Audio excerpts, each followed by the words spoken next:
Tara, čestitam na pobjedi i tituli ovdje na Split Openu. Kako se osjećaš? Može kratki osvrt.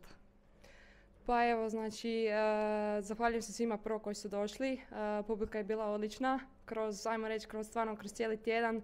Ljudi su došli i bodrili mene i druge naše igračice, tako da evo, stvarno se zahvaljujem. Što se tiče finala, baš je bilo finale. 3 seta smo igrale. Bilo je stvarno zanimljivo i evo, ja sam dala sve od sebe i na kraju sam uspjela. Odlično. A kakvi su planovi za ostatak sezone? Uskoro slijedi i Billie Jean King Cup u Turskoj. Što očekuješ tamo? Da, pa evo, cure su već otišle.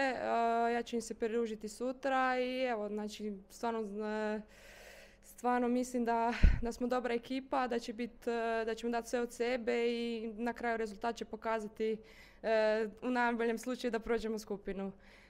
Također želim se zahvaliti svima koji su me bodrili i evo, super je to što Hrvatski teniski savez ima turnire i doma, tako da je svima nama puno lakše i evo, nadam se da će biti puno toga u budućnosti.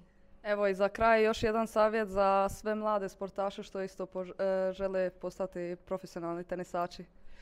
Pa jednostavno da uživaju na terenu, da ovo je sport koji stvarno je prekrasan i treba od treniranja, od svega samo uživati na terenu i voliti to što se radi. Odlično, sretno u Turskoj i vidimo se možda sljedeće godine. Da, hvala.